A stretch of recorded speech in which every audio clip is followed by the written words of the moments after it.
Okay? So, okay. Can we put our rivalry aside for the moment? Combine our efforts, we'll pay for it, we'll contribute and pay for it, move that obstacle out of the way, move this line out of the way, and then you can continue from where you left off. That's okay. For Rawlings, this is symptomatic of Africa's plight. People not pulling together to escape poverty. Yeah, in a straight line. That's it. That's it. It's coming. Hello, Chief. You get on with it as well. Harder.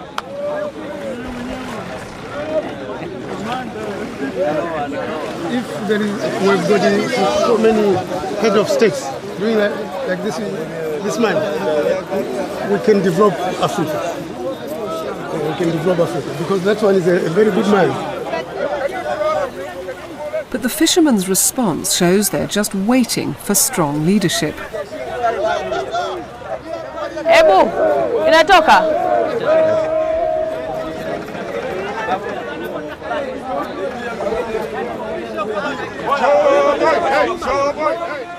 Mstaafu Rais, kwamba tunashukuru kuja kwako hapa, tumefarajika na umefanya kazi kwa kitendo na tunashukuru sana. Huu ndio ubinadamu na kiongozi wote anatakiwa kufanya. This is humanity and all leaders are supposed to behave like this. Kwamba serikali yetu imetuacha hivi kama unavyotuona. Hatuna msaada naye. Lakini tunategemea uvuvi bado maskini sana. Your government does not have money, but investors and other governments, IMF, World Bank, etc., are doing their possible best to assist your government to be able to decentralize, some of these loan facilities to private entrepreneurs. And there's no doubt in my mind that the government must recognize, the valuable role that fishermen and farmers play. And finally, he'll give you this gift.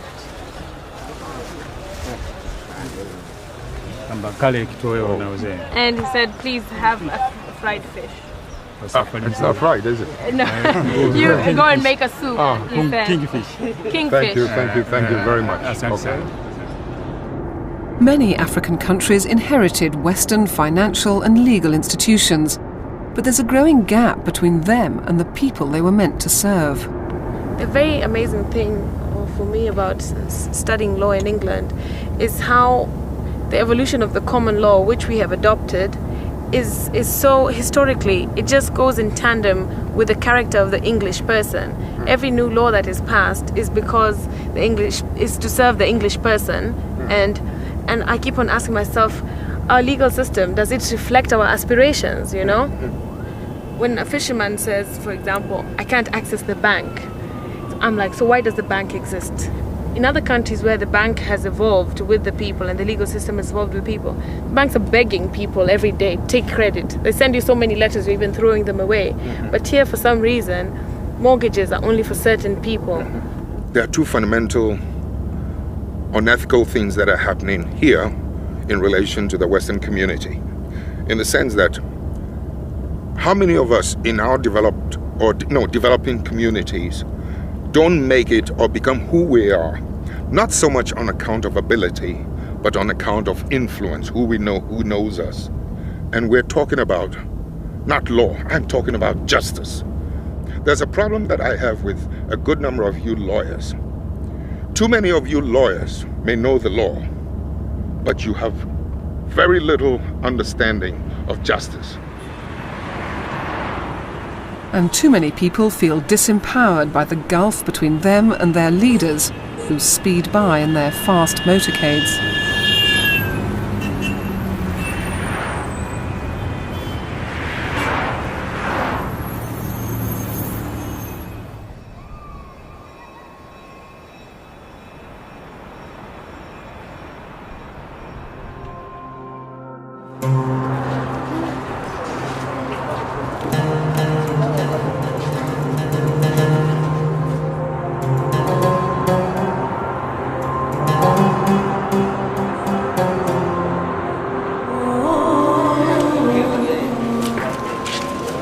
People are trying to figure out what's wrong with Africa. Why isn't Africa developing? And there are many reasons, one of which people say is slavery. Africa felt the impact of slavery like no other continent.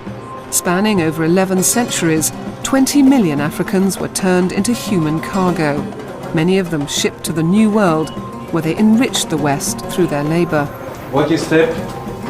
Yeah, thank you. And mind your head. This is a place where they used to keep slaves before being taken to the market. So they were put in here for 3 days or 4 days without food, without any drinks, just to test how strong they were. If anybody could survive here, must was strong, then they were taken to the market. So a lot of people were dying here because of suffocation, starvation, disease. Also the number of people were terrible. As you see, this room was taken about 75 women and children. They just lying on top of each other like a sardine in the tea. It's a very painful experience, and I can understand and imagine it. Yeah. But somehow I still live in Africa. Yes. I live in a situation where I see my people suffering. Yes. From the lack of, medicines, disease. Yes. They can't drink good drinking water. Yes. Yeah.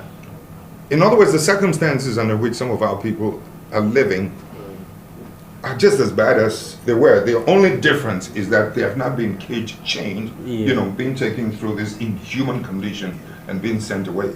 But I feel sad about it. It's painful for me. Yes. Jerry Rawlings wants Africa to focus now on the present. More than concentrating my effort or energy on trying to deal with the remnants of slavery. And I'm saying that I'm not seeing much of that. What I am seeing, rather, what appears to be the growth of neocolonialism. We ended up being traitors of our own people. We betrayed the hopes and aspirations of our people. The very reason why we drove away the white man, in order to transform our political independence into judicial independence. You see what I mean? Where we can have justice, economic justice, a developmental program that would recognize, the abilities and the creative force of the black man. Instead, things degenerate into a family business, nepotism, tribal, some of these weaknesses are more bothersome today, than talking about legacies of the slave trade. The same people who behave like, modern day colonialists, the Africans, they actually blame that kind of behavior on colonialism. They say that the colonialists came and put up these states like this, and they just got this machine, and it's hard to, when you're actually in it, to dismantle it. And so that's why things are the way they are today. And democracy isn't always the answer. Too often, it has been corrupted. Human beings sometimes get intoxicated by power. What is multi-party democracy? Do you know what it's becoming now in Africa? The richest, whether they did it from drugs or thievery, can now buy political power. So, does this mean you oppose multi-party democracy? I believe very strongly in democracy.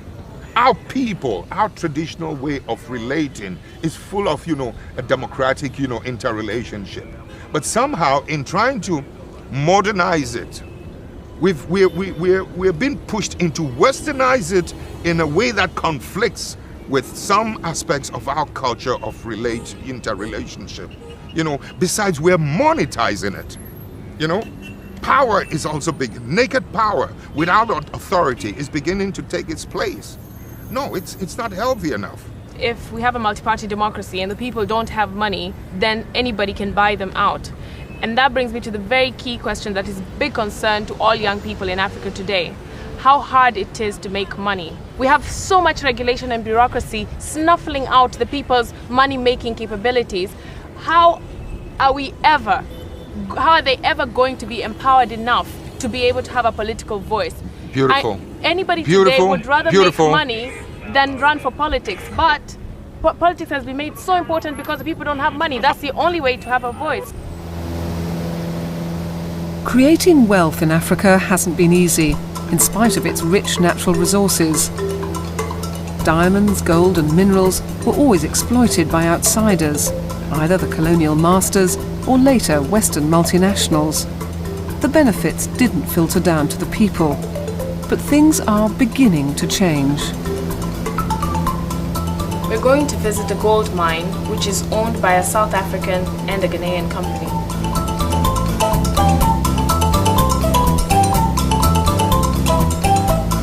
Hello, gentlemen. Hi, good morning. Peter Turner, Gary Goldman, CEO. Were you ever in Ghana? No. Yes, for a while. For a while. How are you? Good. You're not Tanzanian. Welcome. How are you? Welcome. How do you do? Thank you. You've traveled well so far? Gold has history. It's represented currency. And today, what would a lady prefer more than to have a gold or diamond necklace? You know, the jewelry. It's something that never fades or dies away, the value, right? Over the past few years, Tanzania has become one of the top gold producers on the continent. This kind of collaboration is interesting. That, you know, Ghana, that has been in mining for a while, goes in with South Africa, coming into Tanzania to start new operations. It's just the sharing of expertise just inside the continent is something that, you know, it would be great to see more of that happening. And I think, you know, well, it's a developing industry, and you bring skills that have, the Ghanaian industry, for example, is old. I mean, they've been mining gold in Ghana for hundreds of years. And they have a natural skills base, a natural talent pool that we can draw from.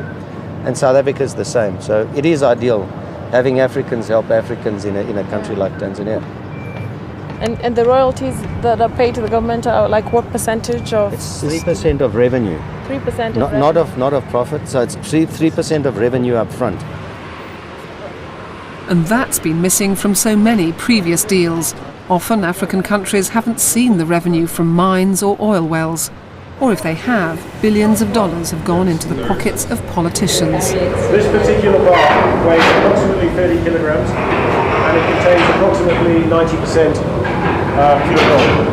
The balance is 4 or 5% of silver and the rest is base metals, copper, zinc, etc. and iron. How much is that gold bar worth? It's worth $300,000. $300,000. Can I hold $300,000? Yeah.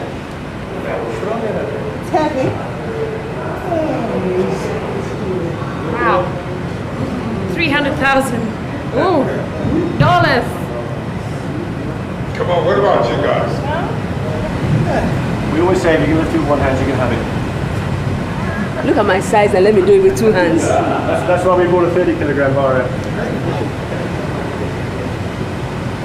And yes, the complaint in Ghana is that she smuggles whole bars. Can you believe that? My handbag. Yeah, but That's what they say.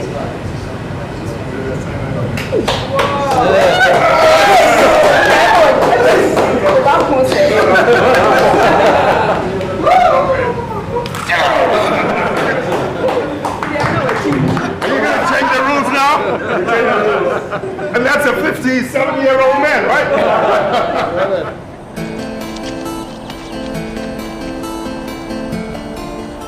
Africa's wealth is above ground too.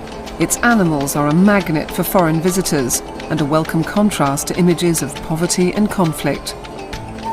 Tourism's become the second largest foreign exchange earner in Tanzania. But there's little sign of that money flowing to some of the people who live in the heart of safari country. Their lives have hardly changed for thousands of years.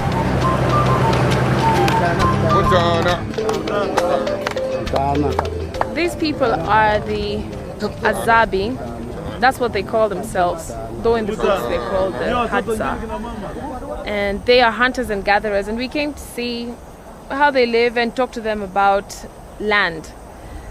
And apparently there are tourist destination in this part of Tanzania.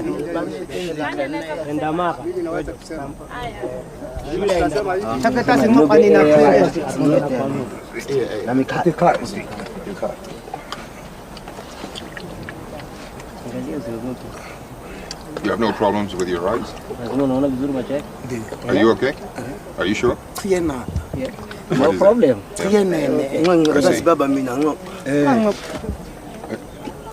Granny.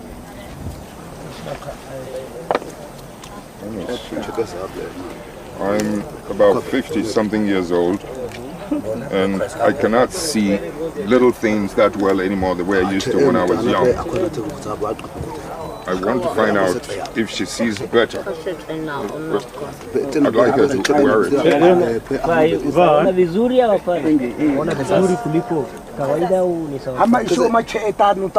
I mean, look at your hands, for instance. Can you see? She sees better.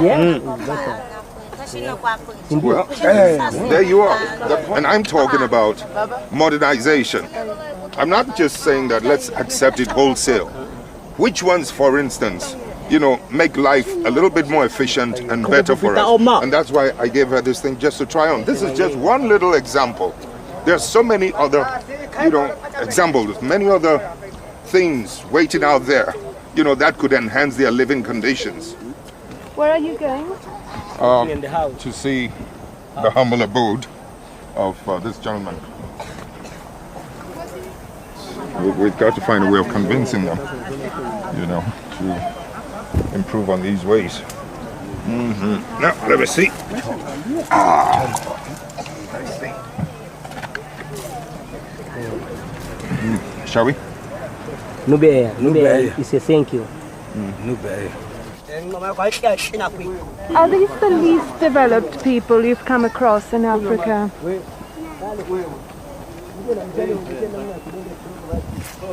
If you want to call it that, I'll say yes. I mean, until today, I've only seen this kind of thing in films. They seem pretty happy, but you and I know that it's because they don't know any better. If we can introduce them to something a little better, they might probably see the difference themselves. Okay. The Hadza are known as some of the last hunter-gatherers in the region. They have no access to modern comforts, and they've resisted government efforts to resettle them. They want to stay where they are, but on their own terms. Sisi hatukatai kubadilisha maisha. Tunashindwa kubadilisha maisha kutokana kwa sababu sisi hatuna ardhi ya kuishi ya tutekee sisi. Sasa tungeiomba serikali ituweze kutusaidia kutupati ya kumiliki ardhi, kupewa eneo letu. Na tutakuwa na nguvu ya kujipangia sisi wenyewe. Mtalii anapoingia tunamchaji sisi wenyewe kwamba watalii wako wangapi. Kama ni 10, kila mtalii kichwa cha mtu mmoja kitatoa shilingi ngapi?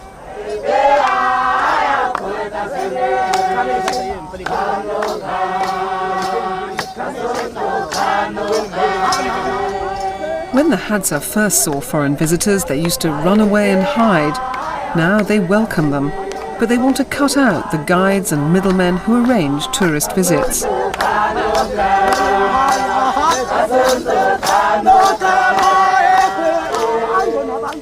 They know that if they take control over their land, they could make profits, just as other tribes have done.